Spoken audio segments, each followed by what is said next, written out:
حضرت عمر بن عبدالعزیز رحمۃ اللہ علیہ کے والد مصر میں ہوتے تھے اور جناب عمر بن عبدالعزیز حضرت صالح بن کسان رحمۃ اللہ علیہ ایک محدث تھے، ان کے پاس مدینہ طیبہ میں تعلیم حاصل کرتے تھے۔ تو آپ نے اپنے استاد صاحب کے پیچھے عصر کی نماز پڑھی تو ایک رکعت آپ کی لیٹ تھی، اٹھ کے آپ نے نماز پوری کی تو حضرت صالح بن کسان محدث تھے، عالم تھے، حدیث پاک کو جاننے والے، وہ حضرت عمر بن عبدالعزیز سے کہہ رہے ہیں بچپن ہے اور والد مصر میں۔ انہوں نے پوچھا بیٹا کہاں تھے؟ نماز میں ایک رکعت میں میں نے دیکھا کہ آپ نے دیر سے نماز پڑھی ہے۔ تو عرض کرنے لگے میں حضور کنگھی کر رہا تھا۔ بعض بچے آئینے کے سامنے کھڑے رہتے ہیں پھر بڑی بڑی دیر ہی کھڑے رہتے ہیں، کنگھی کر رہا تھا تو ذرا دیر ہو گئی۔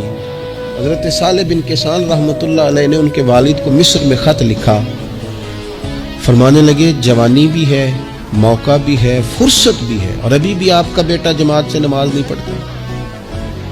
مصر میں خط گیا، آج جب میں نے پوچھا ہے تو اس نے کہا میں کنگھی کر رہا تھا۔ اتنے معمولی سے کام کے لیے اس نے تکبیر اولیٰ چھوڑ دی۔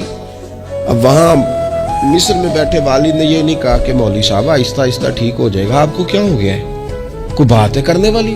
انہوں نے وہاں سے گھوڑے پہ بندہ دوڑایا، بندہ مدینہ طیبہ آیا، اس نے کہا جاتے ہی عمر بن عبدالعزیز کو لے جانا حجام کے پاس اور اس کے سارے بال اتروا دینا، اور اسے کہنا پتر جن بالوں کی وجہ سے نماز رہ جائے ان بالوں کو سر پہ نہیں رہنا چاہیے، تیری جماعت کی رکعت رہ گئی پتر، اتنا بڑا کام اللہ کے حضور حاضری کا موقع تھا۔ پھر اس کا ریزلٹ کیا نکلا؟ حضرت عمر بن عبدالعزیز بادشاہ بنے، 39 سال عمر میں انہوں نے پوری امت کو خیر سے بھر دیا۔ حشام بن عبد الملک کے بھی 11 بیٹے تھے، جناب عمر بن عبدالعزیز کے بھی 11 بیٹے تھے۔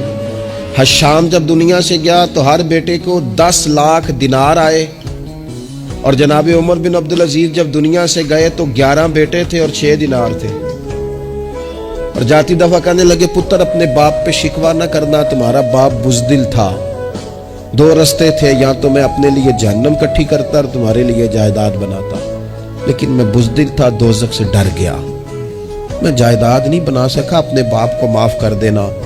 تو بچے کہنے لگے ابا جی ہم جس گلی سے گزرتے ہیں لوگ اٹھ کے کھڑے ہو جاتے ہیں کہ نیک باپ کی اولاد جا رہی ہے، اچھے باپ کے بچے جا رہے ہیں، ہمیں کوئی ضرورت نہیں جائیدادوں کی۔